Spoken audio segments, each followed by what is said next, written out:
Previously in the BTRDA Rally Series, we were treated to an epic battle between newcomer Elliot Payne and Bronze Star champion come Gold Star contender Callum Black on the Nicky Grist stages, with Payne taking victory by the slimmest of margins, just 9 seconds.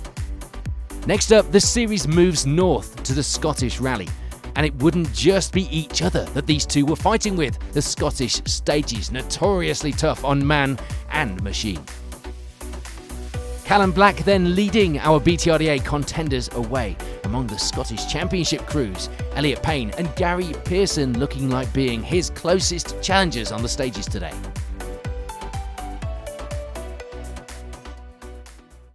Let's head into those morning stages, and it would indeed be Callum Black and Jack Morton taking the early advantage. A good, solid run of the morning's first 2 stages would see the pair with a 7-second advantage. Second place at this stage would belong to Gary Pearson and Niall Burns. They were pushing the Fiesta pair hard in their Skoda Fabia. And for Ian Bainbridge and Will Atkins, it would be third. They'd enjoyed a podium position on the Nicky Grist stages, and this weekend was looking like it could be a repeat of that. But of course, they'd be pushing to try and make up a position or even 2 as the afternoon went on.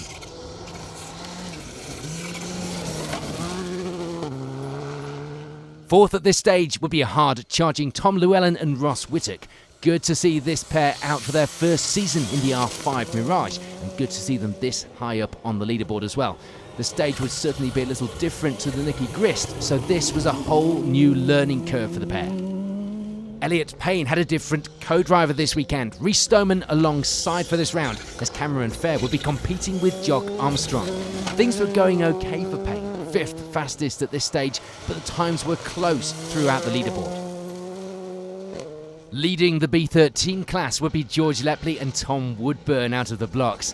They were the best of the rest when it came to the R5 and WRC cars on the stages, lying in 6th place overall as well. John Wink and Neil Shanks joined the BTRDA crews this weekend in the Hyundai. They were setting some good times as well to end the morning with 7th place overall. And running behind them on the results would be Vivian Hamill and Andrew Grennan. The gap back to the Fiesta pair would be a little bigger, but they were going well at this stage, so anything could happen as we've seen constantly in this series. With son Elliot winning the first round and up ahead on the leaderboard, it would be dad Charlie Payne with Patrick Walsh alongside, taking up 9th at this stage. Just over a minute separating the top 10 at this stage now. And rounding out that top 10 would be Richard Hill and Paul Maguire. The pair will be second in the B13 class at this stage as well. Looking like another strong result could be on the cards. Just sitting outside of the top 10 and no doubt wishing to be in it would be our NR4 class leaders Pat Naylor and Ian Lawrence. Sadly for them, the only ones in the class, a no class battle, but they were lying in 11th place overall. Struggling a little with the dust as many of the crews were, but they make it through in one piece in that MRF sponsored Evo. A few positions back on the result will be Steve Orman-Smith and Matthew Daniels. The Isle of Man crew lying 3rd in the B13 class at this stage and putting in some mightily impressive times on the gravel to lie in 16th overall. Another pair that we frustratingly lose from the battle would be Matthew Hurst and Declan Deere. Early in the rally as well, the Evo pair ending stage 2 down a bank. So the morning stages are complete here in Scotland. The results at the top of the Gold Star are shaping up like this.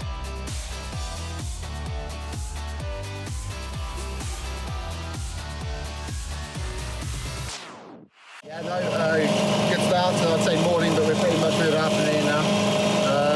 First one was, as expected, fairly loose.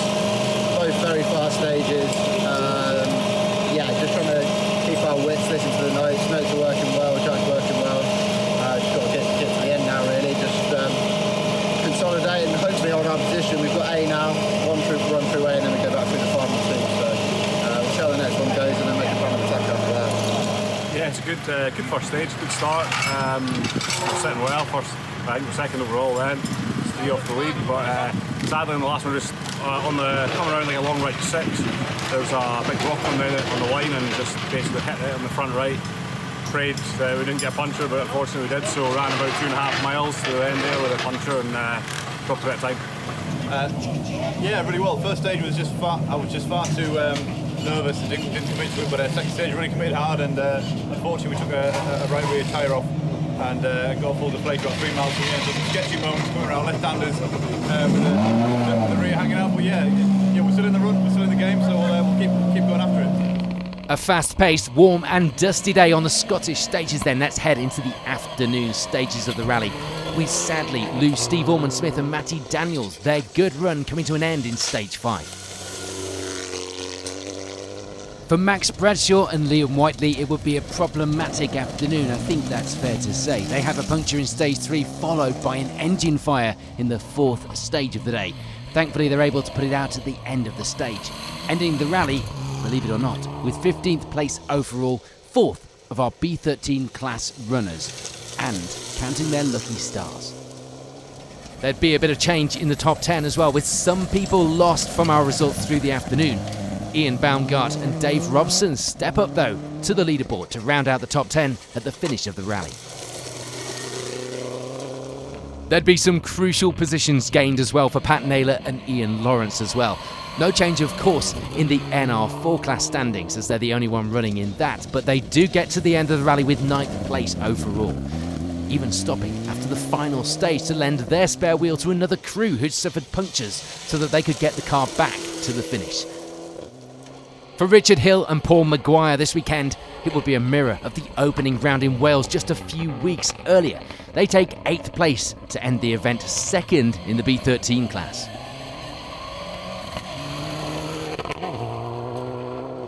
The first of our Payne family contenders then, as we count down the top 10, it's Charlie, with Patrick Walsh alongside. It will be 7th place. A good clean run on today's rally to avoid any problems and taking that overall position inside the top 10.